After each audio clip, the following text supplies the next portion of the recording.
আসসালামু আলাইকুম রহমতুল্লাহ বরকাত। আমার সকল দিন প্রেমেরা একটা বিষয় আমরা অনুধাবন করি না। আমরা আমরা অনুধাবন করি না। আমরা এটা নিয়ে কখনো চিন্তা ভাবনাই করি না। এটা নিয়ে আমরা দুনিয়া নিয়ে যত হাহাকার করি, যত যা দৌড়াদৌড়ি করি, যা কিছু করি না কেন, দুনিয়ার রং তামাশার জন্য, দুনিয়ার ভোগ বিলাসের জন্য, বাড়ি গাড়ি করার জন্য, চাকরি বাকরি করার জন্য অনেক কত কিছু করতেছি আমরা। যা কিছু করি না কেন, দিন শেষে কিন্তু আমরা কবরের দিকে এগিয়ে যাইতেছি। আমরা এটা যে যাই করুক না কেন, আমরা দিন শেষে আমরা কবরের দিকে এগিয়ে যাইতেছি, আলমে বরজাকের দিকে এগিয়ে যাইতেছি। আমরা আমাদের ইমান থাকুক আর না থাকুক, আমরা আমল করি আর না করি, আখিরাতকে বিশ্বাস করি আর না করি, আমরা আলমে বরজাকের দিকে এগিয়ে যাইতেছি। আজকে দিনটা চলে গেছে মানে আমার জন্য কবর একদিন সামনে চলে আসছে ভাই, এটাই বাস্তবতা।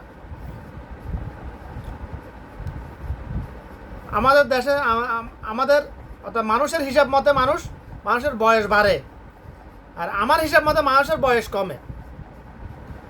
কমে। অর্থাৎ আমার লাইফ টাইম যদি 50 বছর হয়, আজকে দিনটা যদি চলে যায়, তাহলে আমার লাইফ টাইম হয়ে গেছে। আমার লাইফ টাইম কয়দিন, একদিন কমে গেছে 50 বছর থেকে। একটা বছর চলে গেছে মানে আমার লাইফ টাইম 1 বছর কমে গেছে, 49 বছর হয়ে গেছে। তাহলে বয়স বাড়ে না কমে? বয়স কমতেছে, আমাদের বয়স কমে। মানুষ একটা নির্দিষ্ট জন্মের পর থেকে একটা নির্দিষ্ট সময় পর্যন্ত, অর্থাৎ সর্বোচ্চ 25 বছর পর্যন্ত মানুষ বড় হয়, তারপরে ছোট হতে থাকে,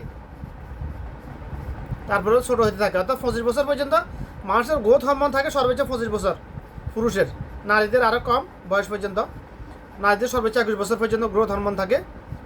এই গ্রোথ হরমোন যতদিন আছে ততদিন পর্যন্ত সে বড় হতে থাকে। গ্রোথ হরমোন বন্ধ হয়ে গেলে সে আস্তে আস্তে ছোট হতে থাকে। তার ক্ষমতা, শারীরিক ক্ষমতা আর বাড়তে থাকে না, কমতে থাকে।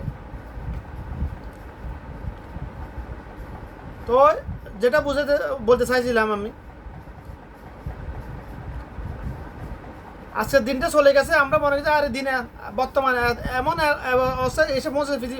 আল্লাহি আলম, আল্লাহ ফাঁকে ভালো কীভাবে এটাকে করছে, কল্পনা করা সম্ভব না। এটা মনে হয় যেন 4 দিন পর জুমাবার চলে আসে। ক্যালেন্ডার না দেখলে বুঝেই না যে আজকে জুমাবার, এটা বোঝাই যায় না। প্রত্যেক জুমাবার, এক জুমাবার থেকে আরেক জুমাবার, আমরা 7 দিনে 1 সপ্তাহ বলি, কিন্তু এক সময় হিসাব করলে, সময়সিকত সময়ের হিসাব করলে বোঝা যায় মনে হইতেছে 7 দিন পর জুমাবার চলে আসে, শুক্রবার চলে আসে। আমাদের শুক্রবার বলে আর কি আমাদের দেশে। 7 দিন পর জুমাবার চলে আসতেছে, এরকম লাগতেছে। এখন সময়টা কীভাবে সংকীর্ণ করে ফেলেছে আল্লাহ পাক, আল্লাহি আলম, আল্লাহ পাকে ভালো জানেন। তবে এটা ছিল সত্য কথা, সময় সংকীর্ণ হয়ে গেছে আগের থেকে। মানুষের ইমানও খুব দ্রুত সংকীর্ণ হইতে আছে, কমতে আছে। মুনাফিকের সঙ্গে খুব দ্রুত বাড়তে আছে। সময়টা আল্লাহ পাক সংকীর্ণ করে ফেলতেছে, দুনিয়া থেকে বারাকা আল্লাহ পাক উঠিয়ে নিতে আস্তে আস্তে কমিয়ে ফেলতেছে। আমরা মনে করি আমরা এই জিনিসের দাম বাড়তেছে, শুধু বাড়তেছে, আমরা মনে করি এটা না, আল্লাহ পাক দুনিয়া থেকে বরকত কমিয়ে ফেলতেছে। এটাই বাস্তবতা। এটা আমাদের বুঝে না আসুক আর না আসুক, এটাই বাস্তবতা ভাই।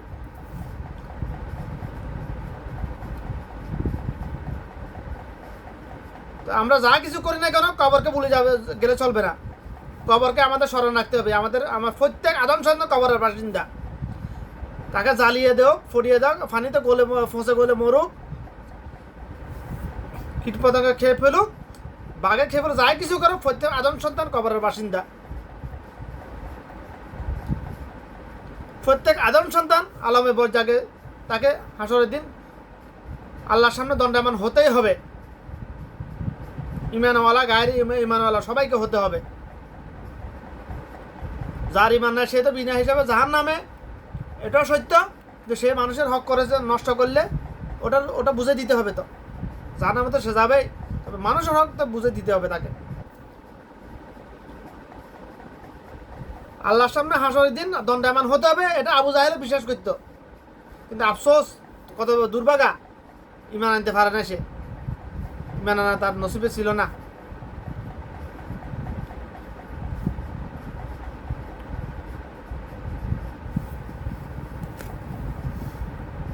আমরা একটা দিন চলে গেছে মানে আমরা মনে করি আজকে দিনটা চলে গেছে, আমার জীবন থেকে একদিন চলে গেছে, আমার বয়স বাড়ি গেছে, এটা মনে করি। আজকে একটা দিন চলে গেছে মানে আমার জন্য আপনার জন্য কবর একদিন সামনে চলে আসছে ভাই। কেয়ামত একদিন সামনে চলে আসছে। কেয়ামত দুই প্রকার, একটা হলো সমষ্টিগত কেয়ামত, আর একটা হলো ব্যক্তিগত কেয়ামত। কেয়ামত দুই প্রকার। কেয়ামতের দুইটা অর্থ, কেয়ামত শব্দের অর্থ ইয়ামুল কিয়ামা। কেয়ামতের দিবসের দুইটা অর্থ। কেয়ামত শব্দ প্রথম অর্থ হলো ধ্বংস, কেয়ামতের আরেকটা অর্থ হলো মৃত্যু। ধ্বংস কোথায়? সমষ্টিগত কেয়ামত যেদিন হবে ওই দিন সব ধ্বংস হয়ে যাবে। এই পরিপ্রেক্ষিতে কেয়ামত শব্দের অর্থ হলো ধ্বংস। আর মৃত্যু কি? যার মৃত্যু যেদিন, কেয়ামতের দিন সবার কি হবে? সকল প্রাণী মৃত্যুবরণ করবে। যার মধ্যে সকল প্রাণী মৃত্যুবরণ করবে। তো মৃত্যুবরণ করলে তো সে আরাম বজ্জাকে যাবে। এখন যার মৃত্যু যেই দিন তার কেয়ামত সেই দিন। কেয়ামতের দিন সবাই মারা যাবে সমষ্টিগতভাবে, আর পার্সোনালভাবে কেয়ামত যার মৃত্যু যেই দিন সেই দিন। আজকে আমি যদি আজকে মারা যাই, আমার জন্য কেয়ামত আজকে হয়ে গেছে। এটাই বাস্তবতা, এটাই বাস্তবতা। আমাদের বুঝে আসুক আর না আসুক, এটাই বাস্তবতা ভাই। বিসমিল্লাহ।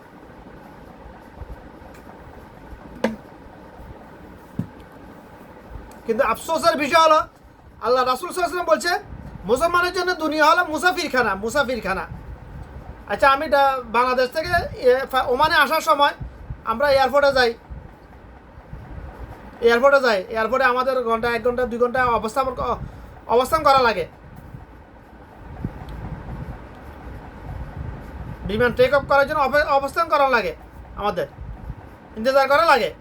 আমরা কি এয়ারপোর্টকে সাজানোর জন্য ওখানে ব্যস্ত থাকি, নাকি সময়ের অপেক্ষা করি, নাকি টাইম দেখি, শুধু সময় গুনি শুধুমাত্র কখন ফ্লাইটের সময় হবে, কখন প্লেনে উঠাবে আমাদেরকে, কখন ফ্লাইট হবে, কখন আকাশে উড্ডয়ন করবো, আমরা এই সময়টা শুধু আমরা গুনতে থাকি, হিসাব করি আমি, নাকি আমরা এয়ারপোর্টকে সাজানো নিয়ে ব্যস্ত থাকি? কখনো আমরা কোনো পাগলও এয়ারপোর্টকে সাজানো নিয়ে ব্যস্ত থাকে না। এয়ারপোর্টে কোথায় কী পড়ে আছে, এয়ারপোর্টে কোথায় সিগারেট ডাব্বা পড়ে আছে, পানির প্যাকেট ডাব্বা পড়ে আছে, এগুলো নিয়ে আমরা ওখানে কোনো মাথা কামাই না। এয়ারপোর্টে কোথায় ধুলাবাড়ি পড়ে আছে, আমরা এগুলোর কোনো মাথা কামাই না। আমাদের সবাই একটা চিন্তা থাকে ওখানে কখন ফ্লাইটে উঠবো, কখন বিমানে উঠবো, কখন বিমান টেক অফ করবে, আকাশে উঠবে, এই চিন্তা থাকে শুধু আমাদের। আমরা শুধু সময় হিসাব করি তখন তো, কারণ আমরা মুসাফির। তো আমরা মুসাফির তখন এয়ারপোর্টের জন্য আমরা মুসাফির। সেম দুনিয়া হলো মুসলমানের জন্য মুসাফিরখানা, মুমিনের জন্য দুনিয়া হলো মুসাফিরখানা। আমাদের সবসময় অপেক্ষা করতে হবে কখন আমার মৃত্যু হবে, কখন আমি আল্লাহর সান্নিধ্য লাভ করব, কখন আমি আল্লাহর সন্নিকটে যাব। আমি এই চিন্তা আমাদের কলবে লেগে থাকতে হবে সবসময়। কিন্তু আফসোসের বিষয়, আল্লাহ রাসূল সাল্লাল্লাহু আলাইহি ওয়াসাল্লাম দুনিয়া মাজরাতুল আখিরাত। দুনিয়া হলো মাজরা মানে ক্ষেত খামার, শস্যক্ষেত্র, সংস্কৃতি আর কি। দুনিয়া হলো আখিরাতের শস্যক্ষেত্র। আল্লাহ রাসূল সাল্লাল্লাহু আলাইহি ওয়াসাল্লাম বলছেন দুনিয়া হলো আখিরাতের শস্যক্ষেত্র। অর্থাৎ আখিরাত, জান্নাত হলো খালি বাগান। জান্নাতের আবাদ করতে হবে দুনিয়াতে থেকেই। শুধু জান্নাতে যে গেলে হবে না, জান্নাতে গিয়ে ফল ফলাতে বক করবে, এগুলো দুনিয়াতে থাকলে লাগাইতে হবে। এগুলো লাগানোর উপায় আমাদের আমল, জিকির আজকার ন্যাক আমলগুলা।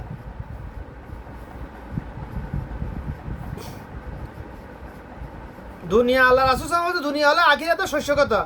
আর মানুষের কাজকর্ম দেখি, কথাবার্তা, চালচলন দেখি বোঝা যায় দুনিয়া হলো আখিরাতের বরবাদি ক্ষেত্র। মানুষের এমন মনে হয়, এমনভাবে মানুষ নিজেকে উপস্থাপন করতেছে দুনিয়া হলো আখিরাতের বরবাদি ক্ষেত্র।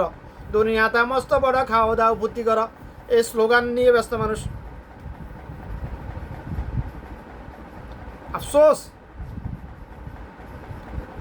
মানুষের কলবে শুধু দুনিয়া দুনিয়া দুনিয়া দুনিয়া জিকির, আখিরাতে জিকির নাই বেশিরভাগ মানুষের কলবে, শুধু দুনিয়া। যেদিকে তাকায় ওদিকে শুধু মিথ্যে কথা। আরে এত মিথ্যে কথা কিভাবে মুসলমান বলতে পারে? মুসলমান বলা যাবে না। মুনাফিক আর মুসলমান কখনো এক নয়। যে মিথ্যে কথা বলে সেই মুনাফিক। কারণ যে দুনিয়ার লোভে মিথ্যা কথা বলতে পারে তার জন্য যত রকম পাপ আছে সব কিছু করাই সম্ভব, কারণ তার কলবে আল্লাহর ভয় নাই। তার কলবে এই চিন্তা নেই যে কেউ না দেখলেও তো আল্লাহ তো দেখতেছে, কেউ না জানলেও তো আল্লাহ তো জানে আমি মনে মনে কি ভাবতেছি। আল্লাহ শুধু এটা জানে না, আমি কি কল্পনা করব ওটাও আল্লাহ পাক জানে। আমি কি মনে মনে কি মনে করতেছি, কি ভাবতেছি, কি কল্পনা করতেছি, আল্লাহ পাক শুধু এটা জানেন না। সুবহানাল্লাহ। আমি কি কল্পনা করব, কি পরিকল্পনা করব ওটাই আল্লাহ পাক জানে। কারণ আমি পরিকল্পনা ওটাই করতে পারবো যেটা করার আল্লাহ পাক তৌফিক দিবে আমাকে, ওটাই করতে পারবো, এর বেশি কিছু করতে পারবো না। আমরা যদি নিজের হ্যারম দেখে যদি পরিকল্পনা করতে পারি, শিক্ষার জোরে যদি পরিকল্পনা করতে পারতাম, তাহলে শিক্ষিত সবাই কোটিপতি থাকতো, বাংলাদেশের ভিক্ষা করতো না, দিন মজুরি করতো না শিক্ষিত সবাই। গায়ে জোরে যদি আমরা কোটিপতি টাকা উপার্জন করা যেত, তাহলে বাংলাদেশের বড় বড় বলি কুস্তিগির ওরা কখনো অভাব ভোগ করতো না, ওরা সারা জীবন জমিদারি করে যাইতো ওরা।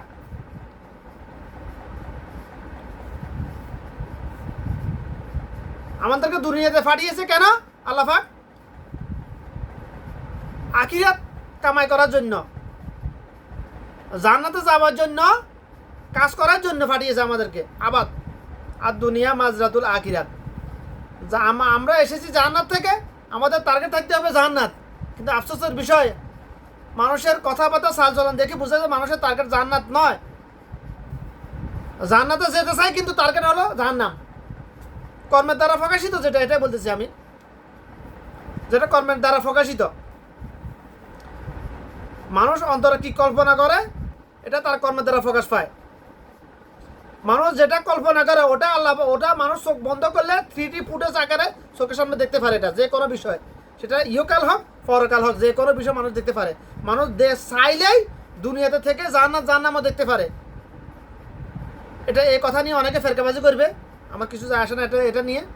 মানুষ যদি চায় দুনিয়াতে থেকে জান্নাতও দেখতে পারে, চোখ বন্ধ করলে দেখতে পারবে। তার জন্য কি করতে হবে? কোরআন হাদিসের উপর ঈমান আনতে হবে পরিপূর্ণ, মিয়া ফিল মিয়া। আলিফ লাম মিম যালিকাল কিতাবু লা রাইবা ফীহি হুদাল লিল মুত্তাকিন। আলিফ লাম মিম, এই সেই কিতাব যার মধ্যে কোনো প্রকার সন্দেহ নেই। এই কথার উপর মিয়া ফিল মিয়া ঈমান যে আনতে পারবে, সে চোখ বন্ধ করলে দুনিয়াতে থেকে জান্নাম দেখতে পাবে। সে যদি আলেম হয়, আল্লাহর কালাম জাননেওয়ালা, বুঝনেওয়ালা, সামাজনেওয়ালা, মাননেওয়ালা আলেম যদি হয়, সে দেখতে পারবে। দুনিয়া যে মানুষ যেটা কল্পনা করে ওটাই মানুষের চোখের সামনে 3D ফুটেজ আকারে বেশি উঠে, চোখ বন্ধ করলে বেশি উঠে। এটাই বাস্তব। স্বপ্নের ন্যায় আমরা ঘুমের ঘরে স্বপ্ন দেখি না, স্বপ্ন দেখি এটা কি অডিও না ভিডিও ফুটেজ হতে দেখি আমরা। এগুলা সেম তদরূপ মানুষ যেটা অন্তর কল্পনা করে, পরিকল্পনা করে, ওটা মানুষ চোখ বন্ধ করলে 3D ফুটেজ আকারে দেখতে পারে। মানুষকে আল্লাহ পাক এলেম দিয়েছে, হিকমত দিয়েছে যে একটি কাজের ফলাফল কি হইতে পারে এটা চিন্তা ভাবনা করে। একটি কাজ এভাবে করলে কি হবে, এভাবে করলে কি হবে, এভাবে করলে কি হবে, এগুলা চিন্তা ভাবনা করে জাস্টিফাই করার, ফলাফল আগে থেকে অনুমান করার, বুঝার এলেম দিয়েছে, হিকমত দিয়েছে মানুষকে। মানুষ আফসোস এটা ব্যবহার করতে পারে না। এখানে আরেকটা কারণ আছে, এলেম হিকমত আল্লাহ পাক তাকে দে, বেশি বেশি তাকে দে যে মিথ্যা কথা বলে হারাম মনে করে এবং জাগতিক হারামকে হারাম মনে করে। যারা জাগতিক হারামকে হারাম মনে করে না, তাদের কমন সেন্স খুবই কম। অর্থাৎ তাদের মধ্যে আল্লাহ কমন সেন্স বলতে গায়েব এলেম। কমন সেন্স এটা আরবি শব্দ, বাংলাতে আমরা কমন সেন্স বলি, আর এটার আরবি অর্থ হলো গায়েবী এলেম। এটা আল্লাহর দান। কমন সেন্স আর কমন সেন্স এগুলো আল্লাহর দান, এগুলা আল্লাহ পাকের পক্ষ থেকে আসা এলেম। আমরা অনেককে মানুষকে ছোট করে বলি না, এদের কাছে কমন সেন্স নেই। কমন সেন্স হাতের কি দোষ? হাতের আল্লাহ দিতেছে না। কেন দিতেছে না? হাতের কর্মের দোষ আছে। কেন দিতেছে না? হাতের জাগতিক হারামকে হারাম মনে করতেছে না, মিথ্যা কথা বলাকে হারাম মনে করতেছে না।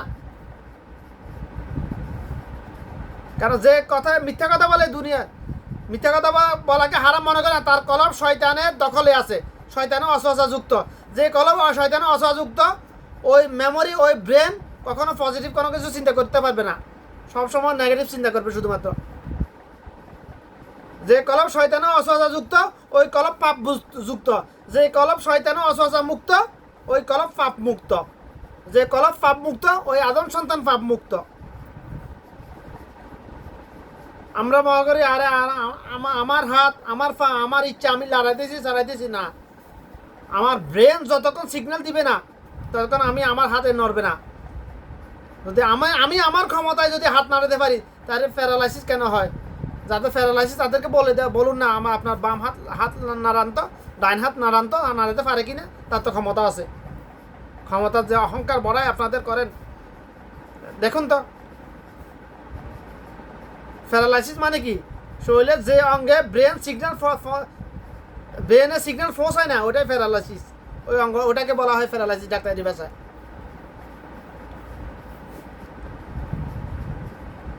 মানুষের কলব আর ব্রেন এই দুইটা এমনভাবে কাজ করে এটা মানুষ বুঝে না কিভাবে কাজ করে। কম্পিউটার তো সবাই চিনেন বেশার কম বর্তমানে। কম্পিউটার পরিচালনা পৃথিবীর যত পাওয়ারফুল কম্পিউটার হোক না কেন সেটা পরিচালনা করার জন্য একটা উন্দুর লাগে, উন্দুর ইংরেজিতে মাউস বলে আর কি, বাংলায় উন্দুর লাগে। কত পাওয়ারফুল কম্পিউটার এটা কন্ট্রোল করা হয় ছোট্ট একটা উন্দুর দিয়ে, মাউস দিয়ে।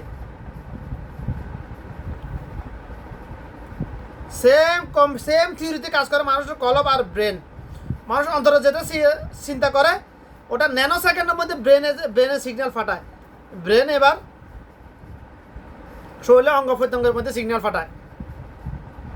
এখন শয়তানকে যেহেতু আল্লাহ ক্ষমতা দিয়েছে কলব নিয়ন্ত্রণে নিয়ে যাওয়ার মতো ক্ষমতা দিয়েছে, কলব যদি শয়তানের নিয়ন্ত্রণে যায় তাহলে ব্রেনের সিগন্যাল যাবে সব নেগেটিভ, সব হারাম সিগন্যাল যাবে। তো সিগন্যাল যদি হারাম যায়, নেগেটিভ যায়, কথা মুখ থেকে হারাম কথা বের হবে, নেগেটিভ কথা বের হবে, শরীরে যাবে, হাত পা এগুলো হারাম পথে চলবে। এটাই স্বাভাবিক ভাই, বুঝে আসুক আর না, এটাই সত্য, এটাই স্বাভাবিক। কম্পিউটার মাউসে ক্লিক করলে মাইক্রো সেকেন্ডের মধ্যে সিপিতে সিগন্যাল পৌঁছায়। সিপি এবার ডিসপ্লেতে দেখায় আমি কি চাইতেছি না। সেম একই থিওরিতে কাজ করে ব্রেন, কলব আর ব্রেন। কলব মানে অন্তরে মানুষ যেটা কল্পনা করে ওটা ন্যানো সেকেন্ডের মধ্যে স্পিডে কত স্পিডে কত দূরে কল্পনা করতে পারবে না। ন্যানো সেকেন্ডের মধ্যে ওটা ব্রেনের সিগন্যাল পৌঁছায়, ব্রেনের সিপিতে। মানুষের সিপি হলো ব্রেনের সিগন্যাল পৌঁছায়। এবার ব্রেন তার অঙ্গ শরীরে অঙ্গ প্রত্যঙ্গে তার মুখে ব্রেন কিছু যদি কোনো কিছু বলার জন্য সিগন্যাল যায় ব্রেন তার মুখ কথা বলে, আওয়াজ শুনে, আওয়াজ বের হয়। যদি বলে না হাত নাড়াও, এই হাত দিয়ে এটা করো, আপনি দেখেন না হঠাৎ করে আপনার সামনে একটা বিষাক্ত সাপ পড়ে গেছে, ফাঁসে একটা লাঠি আছে আপনার পড়ে আছে, ওই লাঠিটা নিতে আপনার ন্যানো সেকেন্ডও লাগবে না। এত দ্রুত ব্রেন কাজ করে, কলব আর ব্রেনের সাথে সম্পর্ক এত দ্রুত, যোগাযোগ, কমিউনিকেশন, এটা মানুষ কল্পনা করতে পারে না। আফসোসের বিষয় আছে মুসলমান কোরআন হাদিস নিয়ে রিসার্চ করতেছে না, গবেষণা করতেছে না, আল্লাহর কালাম জানার বুঝার জন্য এলেম গ্রহণ করতেছে না। কিন্তু ইহুদি নাসারারা দুনিয়া তাদের নিয়ন্ত্রণে নিয়ে যাওয়া, দুনিয়ার ভোগ বিলাসের জন্য কোরআন হাদিসের উপর ইমান রিসার্চ করতেছে, কোরআন হাদিসের উপর ইমান আনতেছে, মিয়া তাহিদের উপর ইমান নাই, রিসালাতের উপর ইমান নাই। কিন্তু দুনিয়ার লোভী ওরা দুনিয়া ভোগ করার জন্য যেগুলো কোরআন হাদিসের কিছু কোরআন হাদিসে ওরা মিয়া ইমান আছে, এই জন্য ওদেরকে আল্লাহ দুনিয়া দিয়ে দিয়েছে। এখন পুরা দুনিয়া আজকে বর্তমানে ইহুদি নাসারাদের কন্ট্রোলে, খ্রিস্টানদের কন্ট্রোলে, পুরা দুনিয়া নাচাইতেছে মাত্র 2-3টা দেশ। মুসলমান আছে শুধু কার হন্দে কনে বাস ঢুকাবে এটা নিয়ে ব্যস্ত। বাসাটা একটু খারাপ চলে আসে, কিছু করার নাই, আসবেই। মুসলমান শুধু ব্যস্ত ধর্ম ব্যবসা নিয়ে। বাংলাদেশের আলেমের লেফাজারি মানুষরূপী বাতিল শয়তানগুলো ব্যস্ত শুধু ধর্ম ব্যবসা নিয়ে। মঞ্চ তৈরি করে ওয়াজ করার নামে ধর্ম ব্যবসা নিয়ে ওরা ব্যস্ত, ওই হারামজাদাগুলা, ওই শয়তানগুলা। মঞ্চ তৈরি করে ওয়াজ করাটাই হলো বিদাত। আল্লাহ রাসূল সাল্লাল্লাহু আলাইহি ওয়াসাল্লামকে জীবনে কখনো মঞ্চ তৈরি করে ওয়াজ করেছিলেন? বিদায় হজের ভাষণ ছিল ওনার জন্য খাস, শুধু ওনার জন্য খাস ছিল ওটা। ওই বিদায় হজের ভাষণকে আজকে ধর্ম ব্যবসায়ীরা মঞ্চ তৈরি করে ওয়াজ করার সিস্টেম চালু করে দিয়েছে। বাংলাদেশে এক জাহেল এক টেকরা দজ্জাল বাইতুল মোকাররমের খতিব ওই টেরা দজ্জাল কয় আরবিতে কথা বলা সুন্নত নাই, এরকম কোনো জাল হাদিসও নাই। ওই টেরা দজ্জাল এটা বলে না যে, বলে নাই যে আরবি জানা বুঝা আল্লাহর কালাম, আরবি মানে আল্লাহর কালাম, আল্লাহর কালাম জানা বুঝা ফরজ। ওই টেরা দজ্জাল এটা বলে না। ওটা কারণ ওটা টেরা দজ্জাল, তো ওটা 100% বিদায় দিয়েতে, 100% টেরা দজ্জাল, এতে দজ্জালের অন্তর্ভুক্ত। যে যে কাজ্জাব মিথ্যাবাদী আর দজ্জাল আছে, তো বড় বড় মিথ্যাবাদী আসমান আর জমিনে আর কেউ নাই।